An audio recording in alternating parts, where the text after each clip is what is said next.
Hey. Time for the Out of This World story from rSpace. Imagine one of those ancestry DNA tests, except instead of uncovering a long-lost cousin, you discover your kids share more in common with the mailman than your genetics. Today on rSpace, OP didn't sign up for the Find Out Your Family Tree Has a Missing Branch package. A hospital visit proved my kids aren't mine. I took away the one thing my wife cares about the most. It's weird how the tiniest things can expose secrets that have been kept in the dark for so long. I keep wondering what my life would be like now if I hadn't discovered my wife's secret by complete coincidence. I'd probably be happier not knowing. My wife, 36 female, and I, 36 male, have been together for almost a decade, and we've always had a genuinely solid marriage. We've always been great partners, both at being parents and at running our small business together. She was the one who ran the front end of our business. She was friendly enough with everyone in the neighborhood, so customers loved her. The business even had her name in the title. I worked more behind the scenes, handling planning and providing the bulk of the finances and decision-making. We had defined roles when it came to parenting, too. She was firm on our boys, 2 male, 5 male, when needed, and I usually got to be the fun parent, the one who could roughhouse with them. But we always presented a unified front and never undermined the others when it came down to it. The older one is already playing soccer, and he's pretty dang good at it. I'm super proud of the little guy, and I always try to encourage his talent. I had a horrible father, so I always do my best to be a good dad to my kids. Giving him room to develop his passion was just one of the ways I have tried to break the cycle, you know? Our lives were more or less perfect. We didn't have everything we needed, but I honestly couldn't complain. And then everything fell apart because of a blood donation. How silly is that? Like I said, I'm the meticulous type. I handle the details for our business. I also take care of all the papers and documents for the family, so I'm well aware of the kids' blood types. I didn't know mine though, because I'd never had a reason to find out. I've never had any surgeries done, and I've never needed blood. One day, my wife and I decided to participate in a community blood drive. As the face of our business, she thought it would generate some goodwill if we were seen out donating blood. I agreed with her, so we both went down to make our donation. We were asked if we wanted donor cards. My wife declined. However, I thought it would be handy for me to have a donor card on me, especially since I was unaware of my blood type. The start of the weirdness was when the donor card came in a few weeks later. Right there on the donor card, my blood type was listed as O. This couldn't be right. My blood type is different from my son's. My first son has type AB blood, but the second has type B. I already knew my wife's blood type. Her blood type is AB, just like my son's. So that checked out, right? But a corner of my mind was telling me I was wrong. I tried to think back to high school biology. If a child gets a gene from each parent, then a parent with O blood couldn't possibly have a child with AB blood. For a while, disbelief sank in. I'm not the smartest guy when it comes to science, so it was possible that I had things mixed up. I checked online to clear things up. Type AB blood meant my son and wife had both the A and B antigens in their blood. Type O blood means I have neither. Each parent passes on a single set to their kid, so my son should have gotten either A or B from his mom, and nothing from me. And yet, here he was with a full set. According to our blood types, the younger might be mine, but my older son definitely wasn't. You won't imagine how many sources I checked to make sure I wasn't mistaken, but everything still came to the same conclusion. My heart sank. Here was this wonderful little kid I've been raising for the past 5 years, nurturing his hopes and dreams, and it turns out I'm not his father? This had to be a mistake. Maybe I was misremembering his mother's blood type. Maybe there'd be a mistake with mine, or with my son's. I refused to accept it, and I remember dreaming up 100 different reasons why this couldn't be real. When the denial wore off, I started trying to come up with my next steps. If one of the blood types was really wrong, then the best way to confirm the whole situation would be a paternity test. That would prove the truth beyond the shadow of a doubt, and I could decide what needed to be done from there. At that point, I was really hoping that the paternity test would prove that there was just a mistake somewhere. Regarding the blood types, maybe I wasn't O. Sure, I could just do another blood test, but a paternity test would probably address my fear. The real issue was figuring out how to get him to take a paternity test without his mom finding out. I didn't need her consent to have the test done, but it would be tough getting him to a hospital without her finding out. And I didn't want her to find out at this point, because I was accusing her of something extremely serious. I had to be completely sure before I confronted her. We had been married for way too long for me to accuse her of not only cheating, but trying to pass someone else's child as mine. Fortunately, there was a simpler solution. I didn't know that there were home paternity tests that were cheaper than a lab test. They were supposedly 100% accurate too. All I needed to do was swab my and my son's cheeks and mail the samples into a lab, and they'd send me the results. The only catch was that the results from a home paternity test couldn't be used in court, but that didn't matter to me right now. I wasn't thinking about divorce, just finding out the truth. Hopefully this was all just some dumb mix-up, and I'd be able to forget this ever happened. I picked up the tests from the local pharmacy on my way home from work one day. I was browsing the shelves, looking for the paternity tests, when I was hit with the realization that I would need two. If the truly oldest wasn't mine, then the chances are the youngest wouldn't be either. I got both tests and snuck them home in my laptop bag. When I got home that day, everything was business as usual. My wife had brought the kids home from school. She kissed me on the cheek as she came in, and I had a hard time bringing myself to return it. On one hand, I felt guilty, like I was betraying her trust. On the other, I felt betrayed myself. There was a real possibility that my kids weren't mine, and that the life I'd spent years building was all a lie. I tried to keep things natural and kissed my wife on the forehead before we returned to the kitchen to finish dinner. We talked casually while I thought about the paternity tests in my bag. As soon as I could slip away, I went upstairs and hid them under the bathroom sink. Later that evening at dinner, I still couldn't shake the feeling that my happy family was hanging on by a thread. My wife was her usual self, smiling and laughing with me and the boys, trying to get the younger one to eat his vegetables. This was probably the first time in my life that I prayed desperately to be wrong about something, because I had no idea what I would do if I wasn't. Would I have to leave these children's lives? The paternity test stayed under the sink until the weekend when my wife went out to run some errands. I stayed home with the kids. We were playing together when she left, and as soon as I heard her drive off, I ran upstairs to get the tests. I didn't want the kids to tell their mom about the tests when she got home, so I made it part of a game. I told them we were doing a science experiment. They were both curious, but they were eager to play along. I swabbed both of their cheeks, pretending to be a scientist, and packaged the samples. I got them to help swab me, too, just to keep the game going. Once the samples were mailed, all that was left to do was wait. It took a little over a week for me to hear back, but eventually, the results were emailed to me. My hands were shaking when I opened the first one. Not mine. The second one was the same. I'd been trying to prepare myself for the news ever since I'd done the test, but it still couldn't dull the pain. I don't know exactly how to describe what I felt at that time. It was something like a profound sense of loss, like I would never have my old life back. I hope none of you guys will ever have to experience the kind of pain I felt after reading those results. It's been a few days now and I still don't feel all right. I haven't confronted my wife yet, but she knows something is wrong. I barely eat, I can't bring myself to talk to her like normal, and even playing with the kids feels off to me. I mean, there's some other man's children. I don't even know who it could possibly be. Was it the same man? These children were born 3 years apart.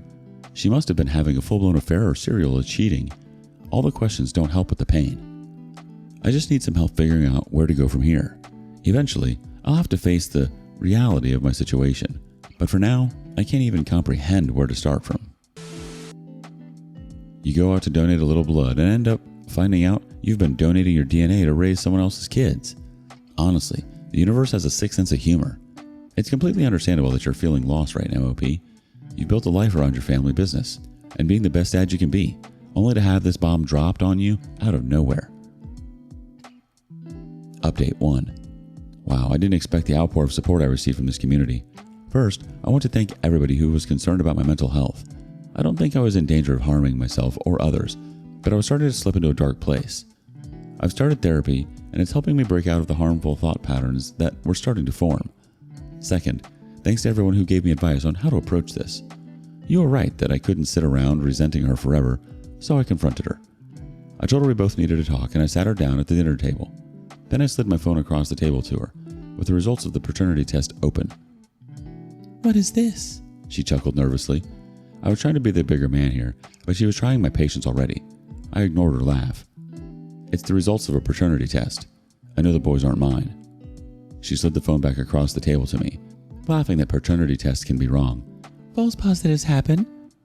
I hadn't doubted the results for a second. Along with the blood type differences, it was beyond doubt that they weren't my kids.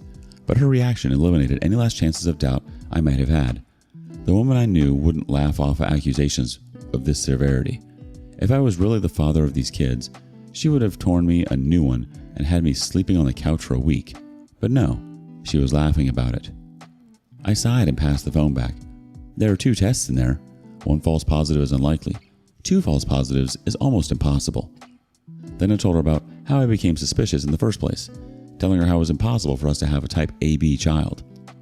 She was quiet throughout, and even after I finished speaking, she was still there in silence. It took her a full 5 minutes before she talked, and when she spoke, her voice was almost inaudible. "I'm sorry. It was a mistake, and I've regretted it every day." The admission hurt like hell. I'd been holding out hope for one final wild explanation, but here it was. I just hate that I had to be proven right at a moment where I could have wanted anything but that. Just a few words and I'd gone from a father of 2 children to a childless man. It took everything in me to keep tears from falling right then. She had no problem crying though. Her voice broke as she explained that it was back when I had been working long nights. Her excuse was that I was always stressed and tired when I got home and that she became lonely. Then she started calling a guy from work when I wasn't around, and eventually they started seeing each other. I asked how many times they'd slept together. She put her head in her hands and told me that it had been going on for about 3 years, and stopped after she'd gotten pregnant the second time. "Who is he?" "It doesn't matter who he is. You're their real father. That's why I never told you, because you've been their real father their whole lives." Looking back, that line is very amusing, but not in a comedic way. I let her know that it wasn't her right to decide that. That was an impossible, painful decision that I had come to terms with on my own. I emphasized that it was her fault that I was in the position. Then I told her that I only wanted to know who their biological father was in case it came up during the divorce. She paused like I'd slapped her. She simply repeated, "Divorce?" with tears in her eyes. That annoyed me.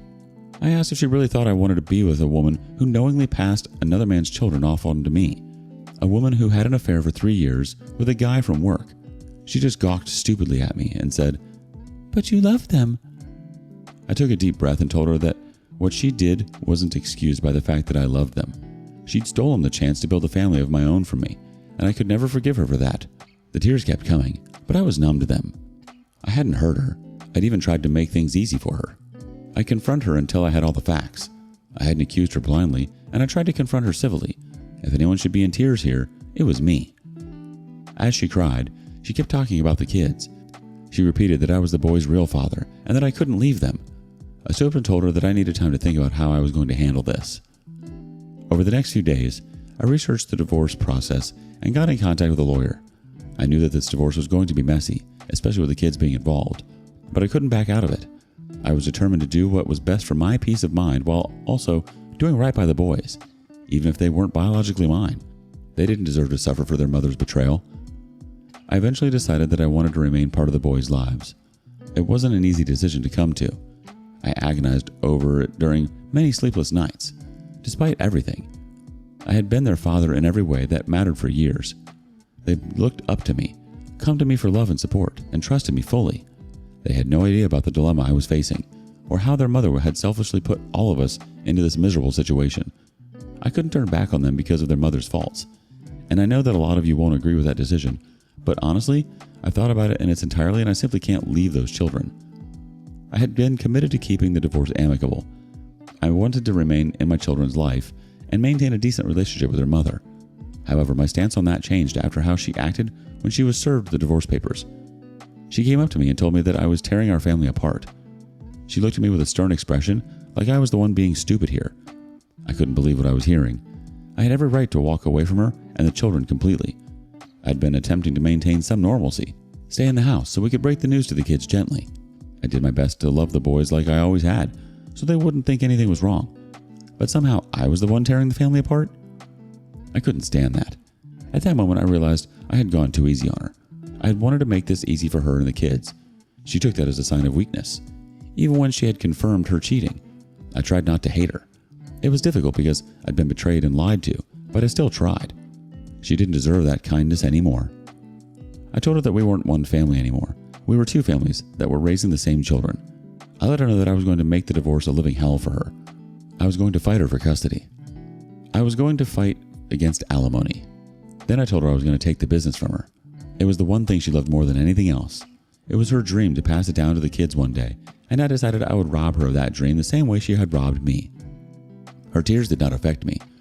I'd tried to do this the easy way, and she'd attempt to guilt me. Now I was going to fight for my rights, and I'd flatten her in the process. If she wanted to play the victim, then I'd give her something to cry about. She wasn't going to walk out of this unscathed. At that point, I had been the good guy long enough, and it hadn't paid off. We'd built the business together, but there was always an unspoken understanding that it was hers. But legally, my name was on a lot of the documents just like hers. I'd put most of the funding into it as well. My lawyer said it would be difficult for me to claim the business entirely, but I had a very good claim for at least 50% of it. 50% was good enough though. I wanted to take the business away from her or destroy it completely. Either way, I didn't want her to have it by the time we were done. The divorce proceedings were brutal. She and her lawyer went with the strategy of turning me into a villain. Fortunately for me, it seems she didn't have enough to get a good lawyer, because the guy she hired was a real moron. His first brilliant idea was to play up the idea that I was abandoning my kids. That fell apart because I was actively fighting for custody, even though they weren't biologically mine. My lawyer was vicious though.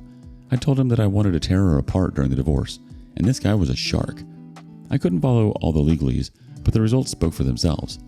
I ended up with 55% of the business, a controlling share. A controlling share in the business was a good start, but it didn't make me happy. It didn't really change much, since I had always been in charge of the business anyway. I could fire her if I wanted and keep the business running, but she'd still make income off my hard work. I had to get rid of it entirely. Taking the business away from her was satisfying, but I had to face the fact that I was dismantling my kids' future. It was hard, but I decided I would go through with selling the business. I would use the money to build another business for them. I can't grant their mother the satisfaction of achieving her dream after what she did to me. First of all, props to you for getting into therapy and not letting the situation push you entirely into a dark spiral. That's a major win in itself, OP. That, "I'm sorry, it was a mistake" line. And then the 3 years? It's definitely not a mistake. Getting control of the business and then deciding to sell it is perfect. Well done. You took something she valued, something she planned to pass on, and you're using it to start fresh. Not just for you, but for the kids. I respect the hell out of you, OP, for not turning your back on the kids. You might not be their bio dad, but you've been the real father through and through, and they're lucky to have you in their corner. Update 2. It's been almost a year since the divorce was finalized, and things have been getting better for me. Therapy has been helping me come to terms with my new life. I'm thankful to still have my children in my life. As for the business, that's gone. I liquidated it the first chance I got. She and I each got a decent sum of money for it. I immediately invested my share into starting a new business, which is well on its way to being successful. I plan on leaving the business to my boys when the time comes. It gives me peace to know that I'll be the one providing a secure future for them and not her. I've taken up a no contact policy with my ex-wife. We only communicate when it has something to do with the kids. That hasn't stopped her from trying to convince me to take her back though. Between the loss of her business and the new financial strain from the divorce, she hasn't been doing too well. Sometimes she calls me out of the blue, pretending she called about the kids. Then she'll ask personal questions, like whether I've started dating again. I always tell her just enough to give her the impression that I'm doing great. Eventually, she switched tactics from dropping hints to outright begging us to get back together. The last time, she had invited herself in when dropping the kids off. She'd taken my hand and tried to lure me into the bedroom so we could speak in private. I made my disgust visible and told her quietly that she was embarrassing herself. I tried to gently nudge her out the door, but she refused to move and begged for another chance. She said that we worked great together, both as parents and as a business team. Then she offered to give me biological children of my own. I was stunned. Was offering me more kids that would actually be mine since she was a cheating slut before, supposed to fix everything? They're not a bargaining chip she could dangle to make up for her mistakes. I told her that, and let her know just how disgusted I was with her at the moment. I told her I wanted to raise the boys that I had come to love, not replace them. Her actions had already stolen the chance for me to build a family in an honest, loving way, and there was nothing she could ever do to fix that. And if one day I decided to have biological children in the future, it would not be with her. I looked over to make sure the kids weren't in earshot, and I told her never to set foot in the house again unless I invited her in. And again, she started with the tears. Funny how the tears come when they don't get their way, huh? I think she got the message though, because she hasn't tried another stunt like that. Whenever she comes around, she looks at the floor and can't meet my eyes, and she rarely says more than she needs to. I'm sure she'll try again someday, but she'll just be wasting her breath. I've moved on from her completely, and my life is already so much better for it. The only reason she's trying to get back in is because she realized that she messed up her safety net. You're out here thriving, building a new business, and living your best life, while she's stuck trying to piece things together. What part of "we're done" isn't sinking in? You handled it all with class and clarity, OP, which is more than she deserves, honestly. And you're 100% right. Kids aren't bargaining chips. What do you make of this? And thank you for joining us today on rSpace. Be sure to like and subscribe and hit that notification bell so you don't miss out on our next video. See you soon.